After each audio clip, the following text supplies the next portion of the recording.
बड़ी खबर सिमरजीत बैंस नूं गिरफ्तार कर लिया गया है। पुलिस ने सिमरजीत बैंस नूं गिरफ्तार किया। 307 के केस दे विच बैंस की गिरफ्तारी हुई है। बैंस ते दर्ज है इरादा कतल का केस।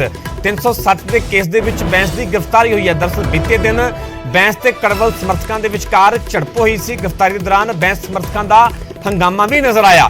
दरअसल बीते दिन आत्मनगर हल्के दे विच सिमरजीत बैंस ते कमलजीत कड़वल के समर्थक आपस दे विच भिड़ गए सन ते इस दौरान इट्टां पत्थरां दे नाल हमला किया गया।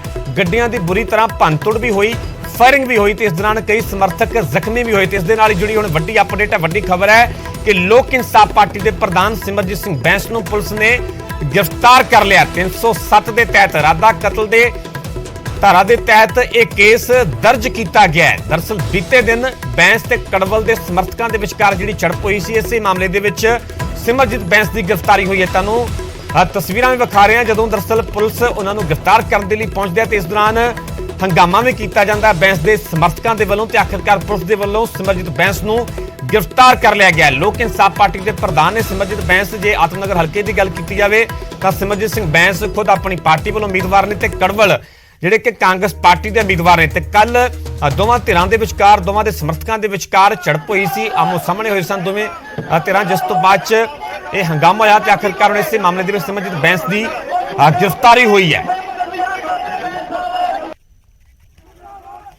सो तुहानूं तस्वीरां भी विखा रहे हैं आत्मनगर दियां, लुधियाना दियां, जदों कि पुलिस गिरफ्तारी के लिए पहुंचे तो इस दौरान बैंस के समर्थकों के वलों हंगामा भी किया गया तो आखिरकार पुलिस ने सिमरजीत बैंस नूं गिरफ्तार कर लिया, काबू कर लिया। फ्री एंड फेयर चोण प्रक्रिया नूं हाईजैक करना चाहुंदे आ, जो कि किसी भी कीमत ते बर्दाश्त नहीं। झूठा मुकदमा दर्ज किया, वो झूठे मुकदमे दे विच मेरे हाथ दे विच रिवाल्वर फड़ा दिता। चंद दिन पहला कोर्ट कंपलैक्स दे विच बंब फटिया सी, वो बंब का इल्जाम अकाली दल ते कांग्रेस ने सिमरजीत बैंस दे सिर लाया। लोग जानते हैं सच्चाई कित्थे आ। सो मैं किसी झूठे मुकदमे तो डरन वाला नहीं।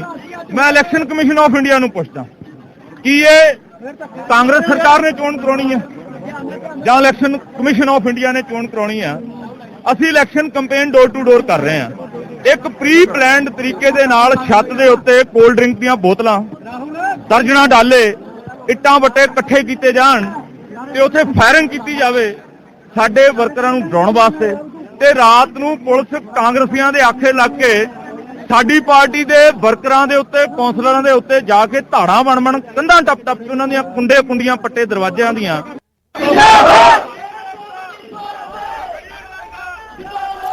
सो सिमरजीत बैंस नूं गिरफ्तार कर लिया गया। हालांकि इस गिरफ्तारी नूं लैके उन्हां दे वल्लों गिरफ्तारी तो पहला सवाल भी खड़े किए गए सिमरजीत बैंस दे वल्लों ते दूजी धिर ते कड़वल ते उन्हां दे वल्लों इल्जाम लगाए जा रहे हैं।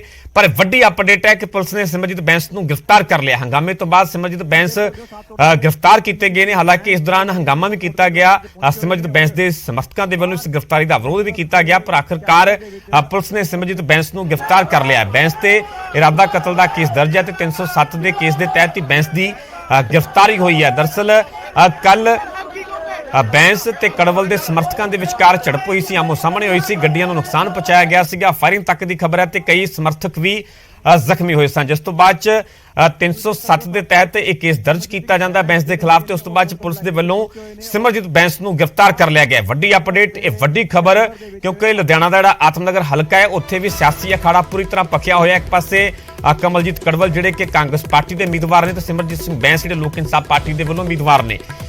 सो इस तो पहला भी गल की जाए तो पहला भी दोवें धिरां आमो सामने हुई सन, दोवां धिरां दे विचकार झड़प हुई सी ते कल एक बार फिर दोवें धिरां आमो सामने हुंदियां ते इस मामले दे विच सिमरजीत बैंस की गिरफ्तारी हुई है।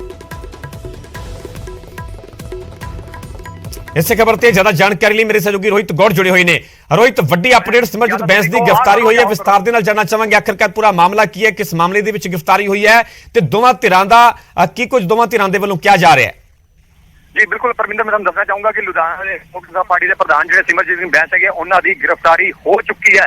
दरअसल ये बीते दिन जो लुधियाना के आत्मनगर हल्के के जो हंगामा होया सी, झड़प हुई और गोली चली सी, उस दे दौरान कई लोग घायल हुए थे। उस तो बाद कमलजीत सिंह कड़वल वालों पुलिस नूं कंप्लेंट की गई और पुलिस मौके पर पहुंच गई। उन्होंने मुआयना करने तो बाद 307 का मामला जो लोक इंसाफ पार्टी के प्रधान सिमरजीत सिंह बैंस उत्ते दर्ज कर लिया गया। उस तो बाद अज जो सिमरजीत सिंह बैंस लुधियाना के ਕੋਰਟ ਕੰਪਲੈਕਸ ਦੇ ਵਿੱਚ ਵਕੀਲਾਂ ਪੱਖੋਂ ਇੱਕ ਪ੍ਰੋਗਰਾਮ ਰੱਖਿਆ ਗਿਆ ਸੀਗਾ। ਉਹਨਾਂ ਦੇ ਬਾਹਰ ਜਿਹੜੇ ਰੂਮ ਹੁੰਦਾ ਵਾ ਉਹਨਾਂ ਦੇ ਵਿੱਚ ਉੱਥੇ ਉਹ ਪਹੁੰਚੇ ਸੀਗੇ ਤੇ ਉੱਥੇ ਉਹ ਸਾਰੇ ਵਕੀਲਾਂ ਨੂੰ ਸੰਬੋਧਿਤ ਕਰ ਰਹੇ ਸੀ। ਜਿਸ ਵੇਲੇ ਪੰਜਾਬ ਪੁਲਿਸ ਦੀ ਜਿਹੜੀ ਤਮਾਮ ਟੀਮ ਉੱਥੇ ਪਹੁੰਚ ਗਈ ਤੇ ਉਸ ਤੋਂ ਬਾਅਦ ਜਦੋਂ ਜਿੱਦਾਂ ਹੀ ਪ੍ਰੋਗਰਾਮ ਖਤਮ ਹੋਇਆ ਤਾਂ ਉਸ ਤੋਂ ਬਾਅਦ ਪੰਜਾਬ ਪੁਲਿਸ ਪੱਖੋਂ ਉਹਨਾਂ ਨੂੰ ਗ੍ਰਿਫਤਾਰ ਕਰ ਲਿੱਤਾ ਗਿਆ। ਪੰਜਾਬ ਪੁਲਿਸ ਦਾ ਜਿਸ ਵੇਲੇ ਪ੍ਰੋਗਰਾਮ ਚੱਲ ਰਿਹਾ ਸੀ ਉਸ ਵੇਲੇ ਵੀ ਬਾਹਰ ਰੂਮ ਦੇ ਅੰਦਰ ਜਾ ਕੇ ਉਹਨਾਂ ਨੂੰ ਗ੍ਰਿਫਤਾਰ ਕਰਨ ਦੀ ਉਹਨਾਂ ਨੇ ਪਹਿਲਾਂ ਕੋਸ਼ਿਸ਼ ਕੀਤੀ ਤੇ ਜਿਸ ਵੇਲੇ ਵਕੀਲਾਂ ਨੇ ਇਸ ਦਾ ਵਿਰੋਧ ਕੀਤਾ, ਵਕੀਲਾਂ ਨੇ ਸਾਫ਼ ਤੌਰ ਤੇ ਕਿਹਾ ਕਿ ਬਾਹਰ ਰੂਮ ਦੇ ਵਿੱਚ ਉਹ ਕਿਸੇ ਵੀ ਤਰੀਕੇ ਦੀ ਕਿਸੇ ਵੀ ਸ਼ਖਸ ਦੀ ਗ੍ਰਿਫਤਾਰੀ ਨਹੀਂ ਹੋਣ ਦੇਣਗੇ। ਜਿਸ ਤੋਂ ਬਾਅਦ ਪੰਜਾਬ ਪੁਲਿਸ ਬਾਹਰ ਆ ਕੇ ਖੜੀ ਹੋ ਗਈ ਔਰ ਪੰਜਾਬ ਪੁਲਿਸ ਇਸ ਚੀਜ਼ ਦਾ ਇੰਤਜ਼ਾਰ ਕਰ ਰਹੀ ਸੀ ਕਿ ਪ੍ਰੋਗਰਾਮ ਖਤਮ ਹੋਵੇ ਤਾਂ ਉਸ ਤੋਂ ਬਾਅਦ ਸਿਮਰਜੀਤ ਸਿੰਘ ਬੈਂਸ ਦੀ ਜਿਹੜੀ ਹੈ ਉਹ ਗ੍ਰਿਫਤਾਰੀ ਕੀਤੀ ਜਾਵੇ। ਔਰ ਉਹੀ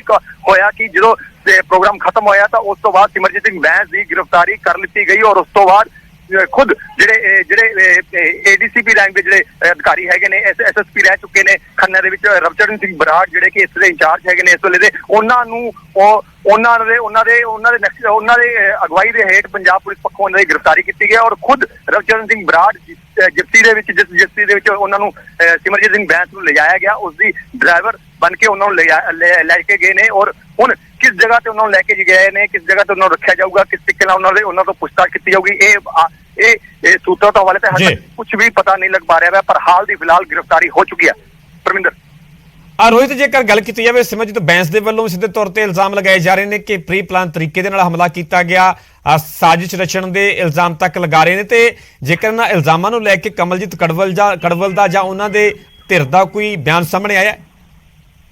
ਜੀ ਅਜੇ ਤੱਕ ਕਿਸੇ ਵੀ ਤਰੀਕੇ ਦਾ ਦੂਜੇ ਧਿਰ ਦਾ ਕੋਈ ਬਿਆਨ ਸਾਹਮਣੇ ਨਹੀਂ ਆਇਆ। ਪਰ ਬੀਤੇ ਦਿਨ ਜਦੋਂ ਝੜਪ ਹੋਈ ਸੀ ਉਸ ਵੇਲੇ ਜਦੋਂ ਜ਼ਰੂਰ ਕਮਲਜੀਤ ਸਿੰਘ ਕੜਵਲ ਨੇ ਸਾਫ਼ ਤੌਰ ਤੇ ਕਿਹਾ ਸੀਗਾ ਕਿ ਇਹ ਸਿਮਰਜੀਤ ਸਿੰਘ ਬੈਂਸ ਦੀ ਬੋਗਲਾਹਟ ਸੀਗੀ ਕਿਉਂਕਿ ਲੋਕ ਉਹਨਾਂ ਨੂੰ ਪਸੰਦ ਨਹੀਂ ਕਰ ਰਹੇ ਨੇ। ਲੋਕ ਕਈ ਵਾਰ ਉਹਨਾਂ ਨੂੰ ਮੌਕਾ ਦੇ ਚੁੱਕੇ ਨੇ ਪਰ ਉਹਨਾਂ ਨੇ ਆਤਮਨਗਰ ਹਲਕੇ ਦੀ ਨੁਹਾਰ ਜਿਹੜੀ ਬਦਲਣ ਦਾ ਉਹਨਾਂ ਨੇ ਲੋਕਾਂ ਨਾਲ ਵਾਅਦਾ ਕੀਤਾ ਸੀ ਉਹ ਨਹੀਂ ਪੂਰਾ ਕੀਤਾ। ਤਾਂ ਜਿਸ ਤੋਂ ਬਾਅਦ ਲੋਕਾਂ ਦਾ ਜਿਹੜਾ ਗੁੱਸਾ ਸੀਗਾ ਉਹ ਕਿਤੇ ਨਾ ਕਿਤੇ ਹੁਣ ਉਹਨਾਂ ਦੇ ਪ੍ਰਤੀ ਨਿਕਲਦਾ ਪਿਆ ਔਰ ਨਾ ਹੀ ਲੋਕ ਉਹਨਾਂ ਨੂੰ ਪਸੰਦ ਕਰਦੇ ਪਏ ਨੇ ਔਰ ਨਾ ਹੀ ਉਹਨਾਂ ਦੀ ਮੀਟਿੰਗਾਂ ਕਰਾਈ ਜਾ ਰਹੀਆਂ ਨੇ। ਜਿਸ ਦੇ ਚਲਦੇ ਬੀਤੇ ਦਿਨ ਜਦੋਂ ਕਮਲਜੀਤ ਸਿੰਘ ਕੜਵਲ ਦੀ ਇੱਕ ਮੀਟਿੰਗ ਸੀਗੀ ਔਰ ਮੀਟਿੰਗ ਦੇ ਦੌਰਾਨ ਜਿਹੜੇ ਲੋਕ ਇਨਸਾਫ ਪਾਰਟੀ ਦੇ ਜਿਹੜੇ ਸਮਰਥਕ ਸੀਗੇ ਉਹ ਉੱਥੇ ਪਹੁੰਚੇ ਤੇ ਉਸ ਤੋਂ ਬਾਅਦ ਇਹਨਾਂ ਦੋਨੋਂ ਸਮਰਥਕਾਂ ਦੇ ਵਿੱਚ ਝੜਪ ਸ਼ੁਰੂ ਹੋਈ। ਉੱਥੇ ਇੱਟਾਂ ਪੱਥਰ ਚੱਲੇ, ਗੋਲੀ ਚੱਲੀ ਔਰ ਕਈ ਲੋਕ ਘਾਇਲ ਵੀ ਹੋਏ। ਉਸ ਤੋਂ ਬਾਅਦ ਪੁਲਿਸ ਨੇ 307 ਦਾ ਮਾਮਲਾ ਦਰਜ ਕਰਨ ਤੋਂ ਬਾਅਦ ਅੱਜ ਲੁਧਿਆਣਾ ਦੇ ਕੋਰਟ ਕੰਪਲੈਕਸ ਦੇ ਵਿੱਚ ਉਹਨਾਂ ਦੀ ਗ੍ਰਿਫਤਾਰੀ ਕਰ ਲਿੱਤੀ ਗਈ ਹੈ। ਜੀ ਰੋਹਿਤ, ਜਿਵੇਂ ਕਿ ਸਿਮਰਜੀਤ ਬੈਂਸ ਦੀ ਗ੍ਰਿਫਤਾਰੀ ਵੇਲੇ ਸਮਰਥਕਾਂ ਦੇ ਵੱਲੋਂ ਹੰਗਾਮਾ ਵੀ ਕੀਤਾ ਗਿਆ ਤੇ ਫਿਲਹਾਲ ਕਿਸ ਤਰ੍ਹਾਂ ਦੀ ਤਸਵੀਰ ਹੈ? ਫਿਲਹਾਲ ਸਮਰਥਕਾਂ ਨੂੰ ਸ਼ਾਂਤ ਕਰਵਾਇਆ ਗਿਆ?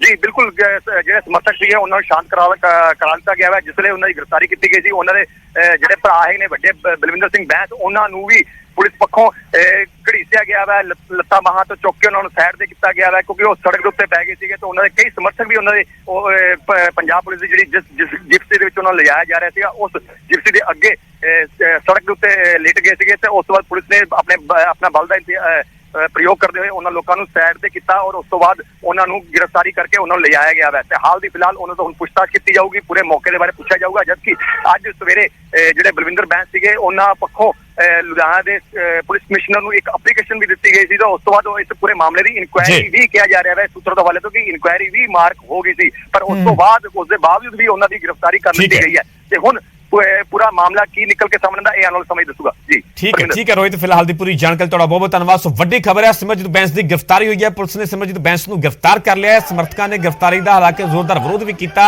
ਜ਼ਬਰਦਸਤ ਹੰਗਾਮਾ ਵੀ ਕੀਤਾ ਗਿਆ ਪਰ ਇਸ ਦੇ ਬਾਵਜੂਦ ਪੁਲਿਸ ਵੱਲੋਂ ਸਿਮਰਜੀਤ ਬੈਂਸ ਨੂੰ ਗ੍ਰਿਫਤਾਰ ਕਰ ਲਿਆ ਗਿਆ। ਉੱਥੇ ਸਿਮਰਜੀਤ ਬੈਂਸ ਦਾ ਕਹਿਣਾ ਹੈ ਕਿ ਕਾਂਗਰਸ ਨੇ ਪ੍ਰੀ ਪਲਾਨ ਤਰੀਕੇ ਦੇ ਨਾਲ ਹਮਲਾ ਕੀਤਾ ਹੈ, ਮੈਂ ਕਿਸੇ ਝੂਠੇ ਮੁਕੱਦਮੇ ਤੋਂ ਡਰਨ ਵਾਲਾ ਨਹੀਂ ਹਾਂ, ਇਹ ਕਹਿਣਾ ਸਿਮਰਜੀਤ ਬੈਂਸ ਦਾ। ਉਹਨਾਂ ਨੇ ਕਿਹਾ ਕਿ ਪੰਜਾਬ ਪੁਲਿਸ ਦੇ ਨਾਲ ਮਿਲ ਕੇ ਉਹਨਾਂ ਦੇ ਖਿਲਾਫ ਸਾਜ਼ਿਸ਼ ਰਚੀ ਗਈ। ਸੋ ਫਿਲਹਾਲ ਇੱਥੇ ਰੁਕ ਰਹੇ ਛੋਟੀ ਜਿਹੀ ਬ੍ਰੇਕ ਲਈ, ਜਲਦ ਹਾਜ਼ਰ ਹੋਣੇ ਇਸ ਬ੍ਰੇਕ ਤੋਂ ਬਾਅਦ।